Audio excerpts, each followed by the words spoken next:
All right, here we are, new project. We're gonna be working on this chimney. I'm gonna show you guys what's wrong with it and how I'm gonna repair it. So as you can see, the concrete crown wash has lifted right up. So come right in on that. It's lifted right up. I can fit my finger in there and it's actually shifted all the way over. The reason why this crown wash has lifted up is because we actually don't have bond breaks around any of these flues. So all the flues are adhered to the concrete. While this chimney has had a chimney fire, and these flues, when they need to expand, they need to grow in length. And what happens is it will literally pick this up. We're lucky that this top portion isn't adhered down into the brick. This was the weak point, so it just ripped this up. So we're here to fix the chimney fire problems. So basically 3 of these flues are all cracked up and we're going to repair them with stainless steel liners. So we're going to take this off and we're going to see how bad it is inside. And we're going to start the removal of the flues. You can see I've got kind of an elaborate staging set up here where I have my chimney brackets on this side of the roof, and I've got a tower here, and same thing on that side of the roof where I've got chimney brackets. Here, let me just go over to that side. So on this side, I've got the chimney brackets and a tower, and then I plank over here where I have my winch. And this is just gonna go to my arborist harness. It's just like a harness that you use for tree cutting. And I'll be able to, lower myself, or this guy will lower me into the chimney with just a push of a button here. And you can see we've got the staging on this side too. So we have a tower there from the ground, and we plank over to our roof staging, and then we're going to be able to stay completely off the roof while we're removing all this debris. So Landon, do you see that light over there? Oh, I've got it. So I'm going to show you what happens when you don't have a bond break. And so I'll walk you through the flues. If I get a light on. Okay, so you see the big shift in this one? It lifted that flue up and it shifted it. Okay, this is for the water heater flue. This one is for the fireplace flue. And there was a chimney fire in this one. You can see it's cracked all the way top to bottom. The flue has lifted up and shifted. And then this one is going to be the boiler flue. And this one is lifted up and shifted, and you can see there was no chimney fire in this one, but it actually cracked a couple flues down. I don't know if you can see it, but so it's cracked a couple of these flues because this flue next to it is a wood stove flue that goes to the basement. And that one had a nice chimney fire in it too. Oh, look at that spider. Anyhow, you can see that these flues are back to back. There's no divider wall here. So obviously from the heat, when this one cracked, it's gonna end up cracking the one next to it, is usually what happens. So if you look in here, you see there's not a 4-inch thick divider wall, and there should be separating and supporting each flue 4 inches all around the flue. Okay, so one of the things to know on this chimney is I'm gonna get into it to repair all the problems created from the chimney fire. I know that this chimney's not built to code, as most of them are not. And I'm not here to fix all those problems. I'm not gonna make this chimney 100% code compliant. It's almost impossible at this time to put divider walls between all of them without ripping down the whole thing. So I'm gonna come here and I'm gonna remove these flues. I'm gonna put stainless liners in and make everything safe to use. But it's not gonna be my job to make everything perfect. And I know that. And so I've given a bid on this project, and I'm gonna do everything that I can to fix what I can, but I'm not gonna make it code compliant, if that makes sense.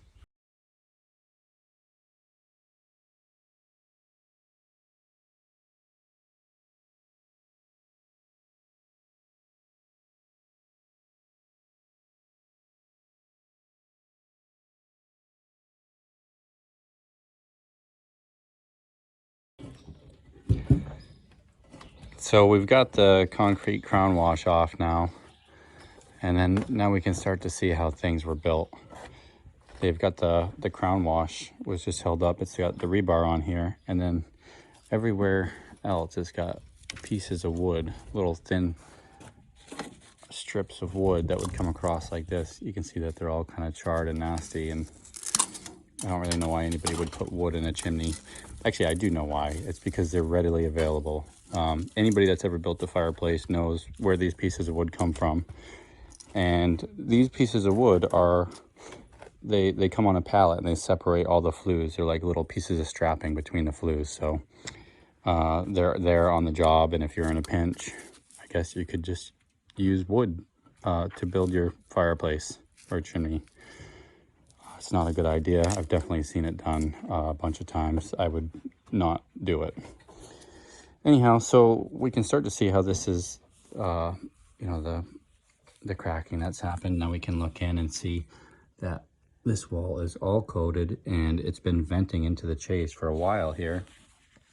The curious thing is, though, I see some piping there, some kind of galvanized ducting, and normally you wouldn't see galvanized piping in a chimney because it just doesn't belong. And then also you see it here, and I don't know what it's for. I think that this may be the fresh air for the fireplace. So this is the fireplace flue, the one that's all cracked up, and well, we have to replace that one too. But maybe it's the combustion air. I think it maybe routes into the attic and then goes down into the fireplace, which obviously you can't have that because the outside air could never be, per code requirements, it couldn't be any higher than the firebox. So that's obviously not a good idea. And then looking at the flues here, this flue has no support on all sides. It's not supported by anything. And I can literally just, I mean, this is what happens. Is this how you want your chimney built? You know, that thing can just move around and do whatever. And the same with this one here. Could do the same thing, and all these ones too, right? So they need to be supported. You can't just have a stack just wobbling around. It needs to be supported on all sides. We have one divider wall, which doesn't make sense because they should have a divider wall between all the flues. And it's mostly good, except for, like, you know, there's spots where you can actually pretty much, it goes right through with the mortar. The brickwork here is, you know, obviously it's not parged and it's not very, you got all these holes in here which aren't the best. I mean, I've seen a lot worse. This one's not crazy bad, but it's just nice if they could just fill those holes. So now I'm gonna start working on getting these flues removed, making some room in there for me to get down in and get to the bottom of that galvanized piping, see what that's for. I think it's for the fireplace on this side, but this side I have no idea what it's for.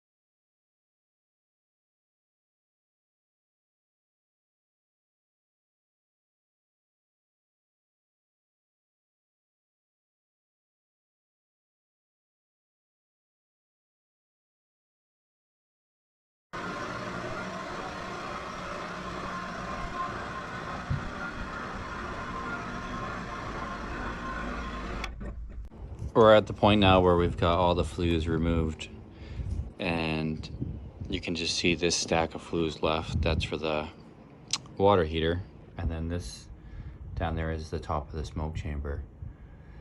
So now we're gonna start on removing these two flues. Let me back this up a bit so you can see that's over there. Then we have another chamber over here where they put the divider wall, and then these two flues. One of these, the right flue goes to the boiler, and the left flue goes to the wood stove. They're both in the basement. So now we've got to start trying to do the demo and removal of all these flues that are cracked.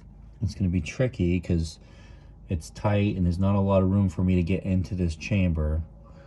So I'm going to get in here and just get dirty and try to get as much out as I can, and then I'm going to have to switch over to my flue removal tool and try to break them up in small pieces and get them to the basement and pull them out the clean out door. It's definitely a little tricky because these ones, they're back to back. And when I'm busting out one flue, I might end up busting out the other flue when I'm not trying to, and it could cause a big jam in there. So we're just gonna have to kind of move slow and try to avoid that.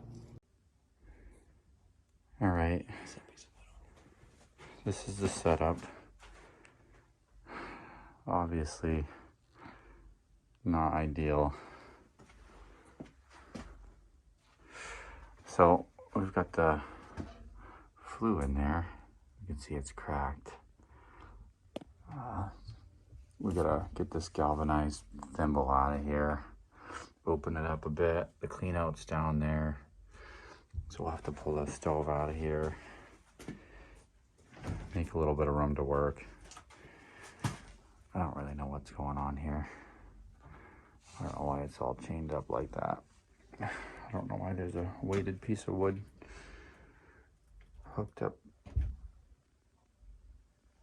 Oh well, we got our job to do. We're just gonna do our job. All right, so we're in the boiler room now, and this is the boiler, and that's how the flue goes into the the pipe goes into the chimney. This is the hot water heater. That's the flue that we're leaving. You notice that we have galvanized pipe, and then we have black metal. Obviously you shouldn't do that. And then this is the space we have to work with here. We have another black metal T with galvanized pipe.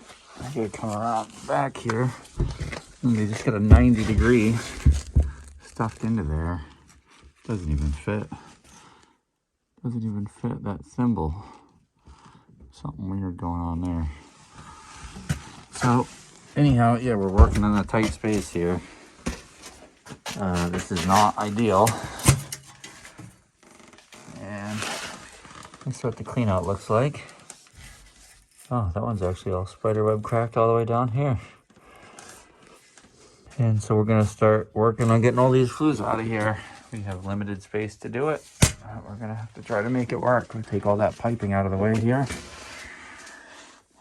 Make a little bit more room.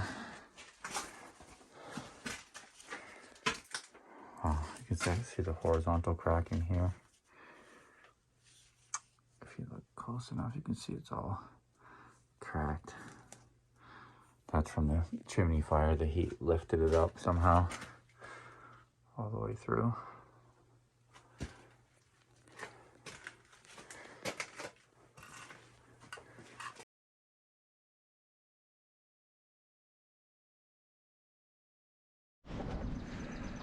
All right, we've been battling these flues for a while now.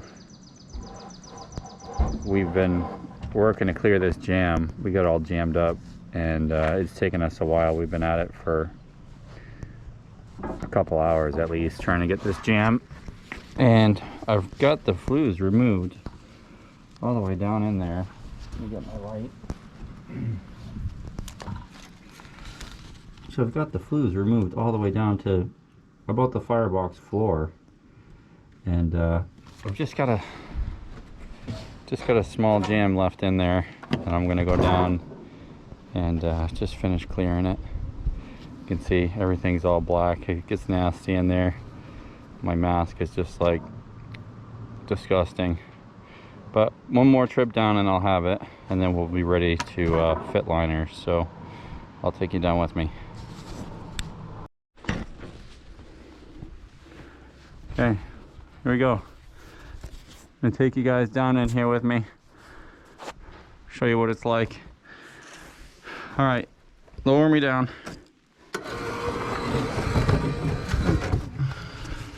Okay, some more.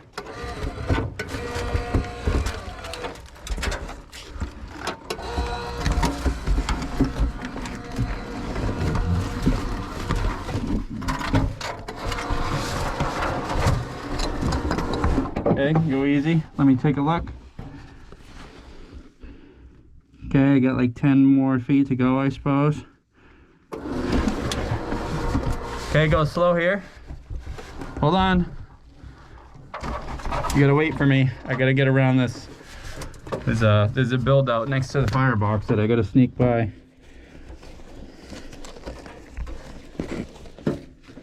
Okay, down. More. Yeah, more. Hold on.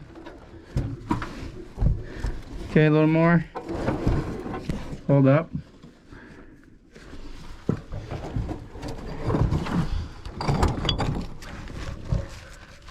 All right, I guess I'm here. Winch up on that thing. I need to get it out of my way now.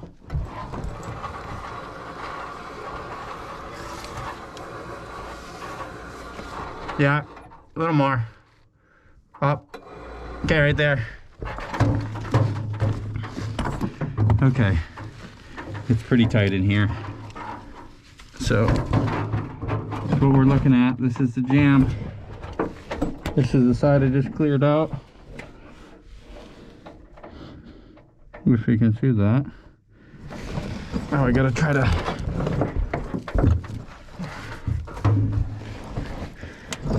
clear this jam. But this light situation is bad. I gotta get this thing out from around my neck. This is dumb. Okay.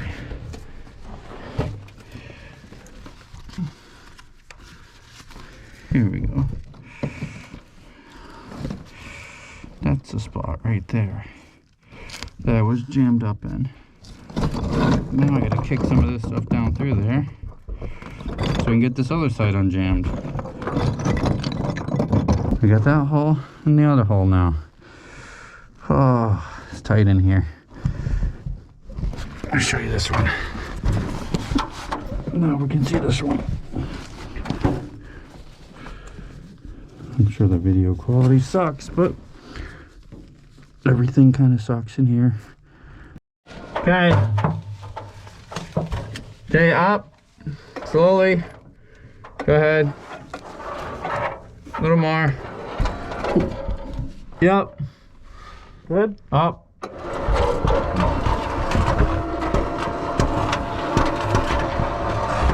Hold on, dude. Slowly. You gotta give me a chance to reset. Okay, up. Up. Watch around.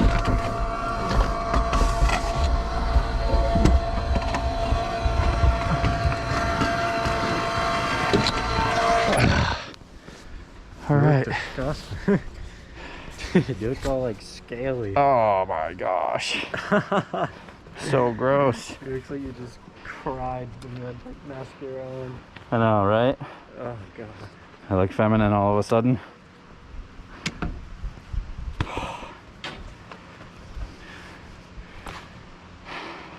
That's gross. It's a tight spot in there. All right, well, it's clear. We're ready for liners. Oh, look at my pants. All ripped up now. Tore to shreds.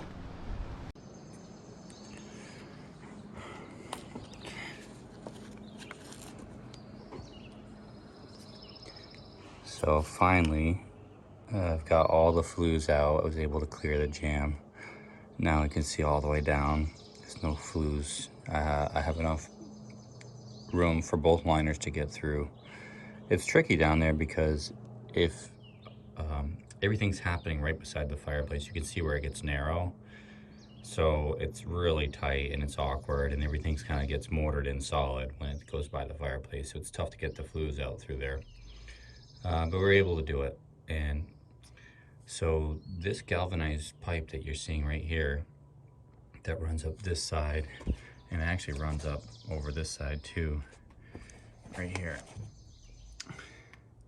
So that galvanized pipe, I found out that actually feeds the fresh air for the fireplace. And this one goes in one side of the firebox, and then this one over here goes in the other side of the firebox, right? And they go to the attic. So we know that we're not ever supposed to have our fresh air any higher than the firebox. So obviously this is not a good idea. But you know, the one thing that you can, the one thing to note or think of when you're looking at this is, okay, well, that attic is not vented adequately. It's only really vented with this ridge vent on the shingle, right? So I'll have the ridge vent here, and at the bottom of the roof, it'll have some soffit vent, you know, and if all the proper vent is put in right, it will vent up and out, right? Well, it doesn't vent a lot of air. So if for some reason you're using a lot of combustion air from the attic, you could picture that this galvanized pipe, that it might actually start cycling air through the attic. Say it's pulling combustion air through this one down to the firebox, okay, and then maybe back up this one and smoking the attic out. So it could just start cycling off of each other. So anytime you do something like this, you have to think about that, right?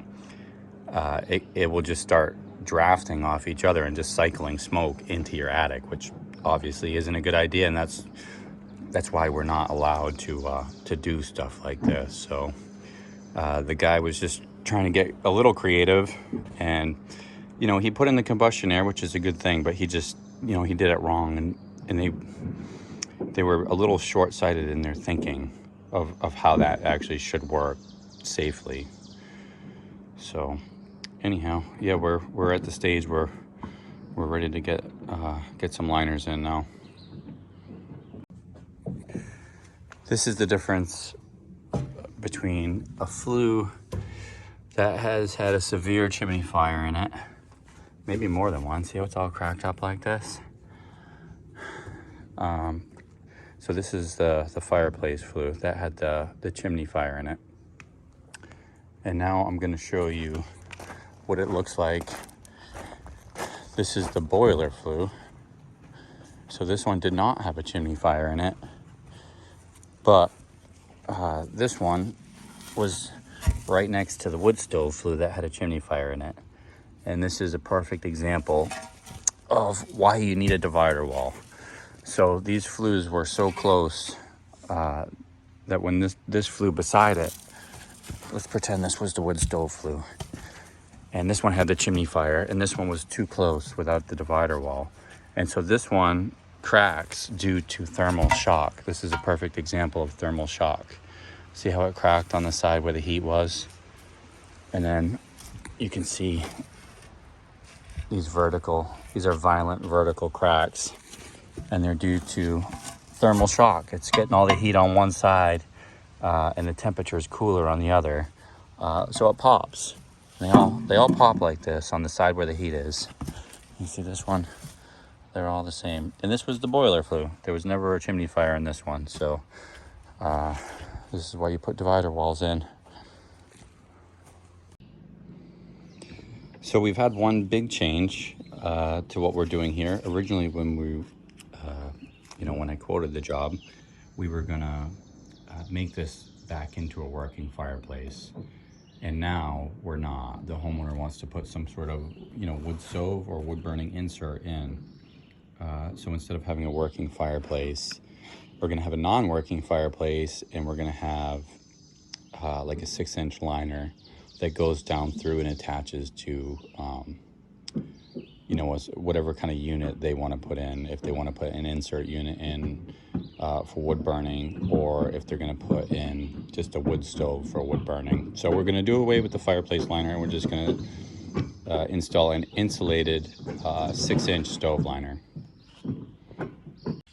All the materials showed up for the job, and just going to show you how we're going to use some of this stuff. So we have the 3 different stainless steel liners. This one's for the wood stove in the basement. This one's going to be for the oil-fired boiler in the basement, and this one will be for the new wood stove that they're going to put into their fireplace. So I'll show you how we're going to use this stuff.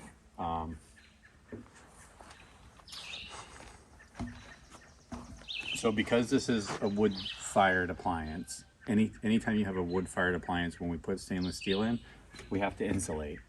So I have the insulation wrap that will wrap the pipe, along with the adhesive and the clamps, and this stainless mesh that will go on the outside to protect it. And I've brought a scrap piece of pipe from my house, which I always do,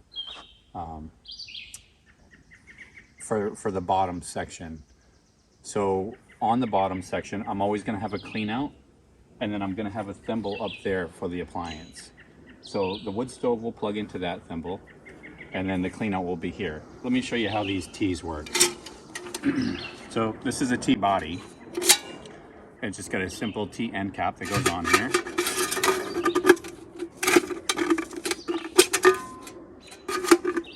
It does go on here eventually.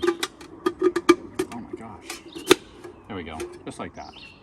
And then we have the snout, okay? I can get these snouts in whichever length I get. Sometimes they'll get a longer snout, like this one. This one's an 18. So I'll have this one up top because I wanted a little longer snout up top for the wood stove to plug into. So this one will go up there.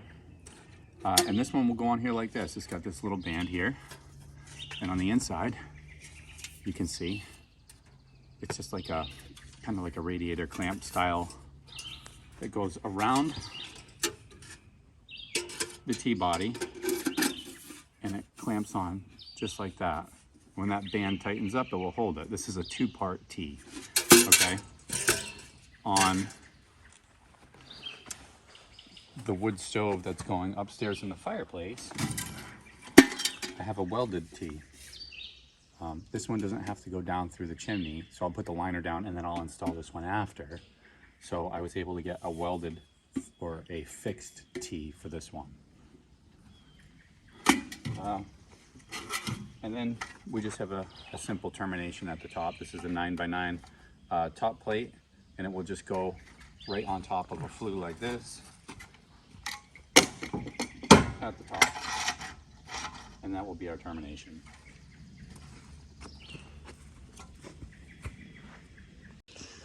This is the liner all set up, just getting it ready to go. So I've got everything screwed together. So 3 screws is the minimum in every connection. And then at every connection, I put this high temp silicone on. The T-bodies don't really fit perfectly tight to the stainless liner itself, so I like to just put that on there. And I'll also do that when I put these thimbles on inside. I'll put the high temp silicone on in there too. Yeah, we're just getting ready to put this spray adhesive on. We're going to spray that all over. We'll wrap this foil backed or foil faced insulation. This is 1/2 inch insulation, so this is the minimum requirement. And yeah, so we'll put that on, and then we'll put the stainless mesh sleeve on, and we'll be ready to go. I've got the insulation. You see it stops short up there, so that's the excess that we're going to have hanging out the top. We'll have to cut that chunk of liner off after. This is what it looks like right before it goes in. We're ready to install now. I've got a nose cone. I just tape it on here with some Gorilla Tape. I don't need to put a lot of force on it. So just to help guide it into position, this is what the wire looks like, the stainless wire. It's like a chainmail tube that goes around the liner all the way down. And actually really without this stuff, this wouldn't even be possible. All this insulation would get shredded. This stuff's kind of a pain to install, to get it on there, and then it kind of wants to get caught on everything as it's going down the chimney. But man, without it, it wouldn't work with the insulation. It would just completely get shredded. So that's what it's looking like. We're trying to go up that ladder, up to the scaffolding, over to the chimney. It actually doesn't look high here, but it's about 35 feet worth here from the top down to the basement floor. So this is, well, this is 35 feet right here, I should say. And then we'll be cutting off a little excess. That should be sticking out the top. This is the liner all set up, ready to go for the oil boiler. Got everything sealed up nice, high temp silicone. You'll notice that I don't have insulation on this one, and that's because it's not required for oil appliances. It's only the insulation is only required for wood. So we're not going to put insulation on this one. It'll be a lot easier to get in the hole. The insulation is kind of a pain to install. Yeah, so this liner actually costs a little bit more because it's a different alloy mixture. This is the 316 Ti that they use for all fuel or oil fired appliances, gas fired, whatever, or coal. And the other stuff is 304, and that's strictly for wood.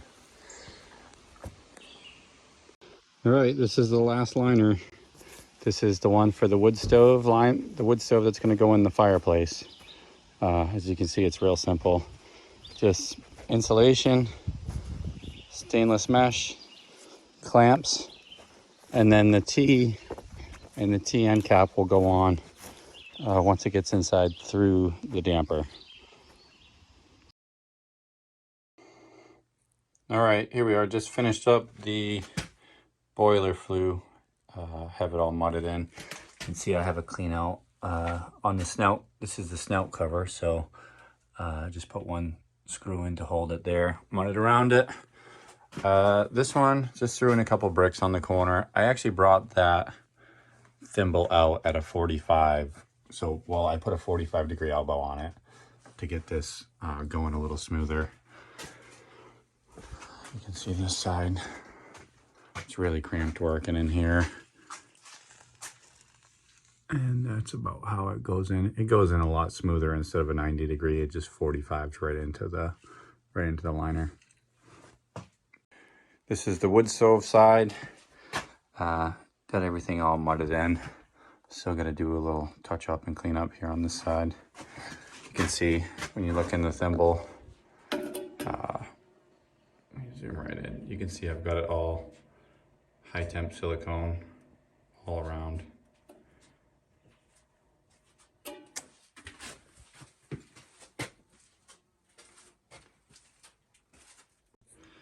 All right, this is the fireplace liner. You can see I've got all the high temp silicone in there.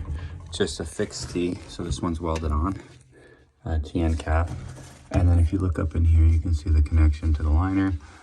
And where it goes through the damper. I had to take the damper plate out and smash the back of the damper out to just make room so it can come through round. Since it's a non-working fireplace with no flues in it, this is how we do it. You see the insulation is just right there, just above in the smoke chamber. I don't really need it down here, so it makes it tighter to come through.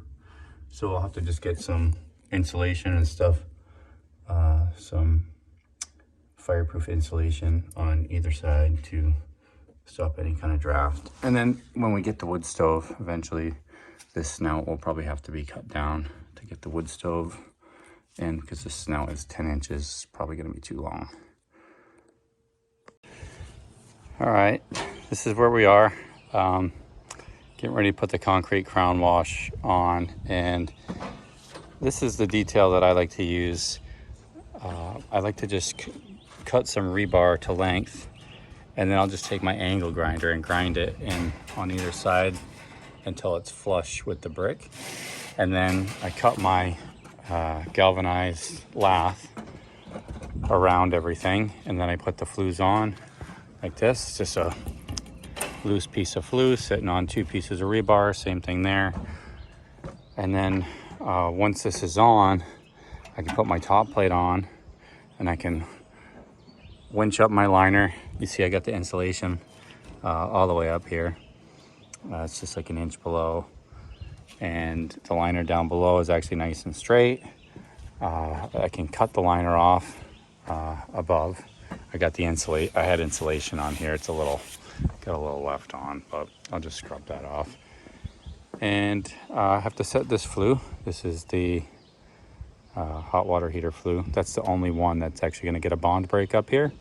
So I'm going to put this sill seal around it right here. I'm going to put this around it to give it the bond break so our concrete crown wash doesn't bond to that. I don't have to worry about these. I'm going to put the concrete right up to the flue because this liner will move up and down without any influence of this liner. So we don't really need a bond break on these ones. Just that one over there, because that flue goes all the way down. It's clay flue still. That's where we are. Oh, also just wanted to mention, so I don't know if you can notice, but these brick, they kind of look a little shiny here because I painted this acrylic bonding agent on. I always like to paint the edge of the brick with the bonding agent. It helps to seal it out. So when I put the concrete on, the brick's not absorbing the moisture out of the concrete right away. So we're not going to get that hairline crack along the edge of the concrete. That's what normally would happen if you didn't do something like that. So we're just wrapping up here, and I just wanted to show you guys the top, how everything kind of turned out. So concrete's all dry, and I've cut my sill seal back for the bond break. I have to silicone that, but that flue is free to move now, which we want. And I started cutting the liners. This is the wood stove liner in the Fireplace. I'm actually going to leave that one high for now because I have to come back and install the stove.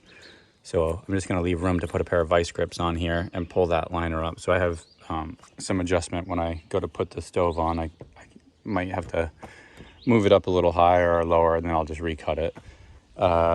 This is the boiler. You can see everything's kind of jagged. I still have to clean it up with the abrasive wheel. The one thing that I don't like is that on these top plates, you can see you get a 6-inch liner with a 6-inch top plate, and they have a band in there. I'll just show you the band. They have a band that tightens up, and it holds that liner. Do you see? And it holds that liner up, while we're doing it, and then we'll screw it together.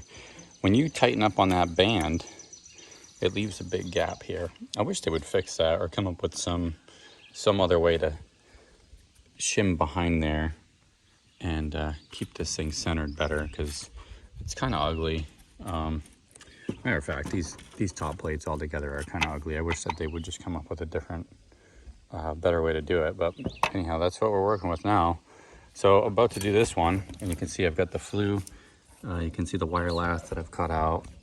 And if you look down it, you can see that this liner is not straight because there's a lot that's in the chimney right now. And so what I'm going to do is get this top plate ready to go on. I am going to put this over the top, okay? And I'm going to winch that liner up. I got my winch there. So I'm going to winch this liner up until it's nice and straight. And then I'm going to tighten up. I'm going to tighten this up, this top plate, after I silicone the flue, of course. But yeah, sitting on there kind of weird right now because the liner's crooked. But yeah, that's it.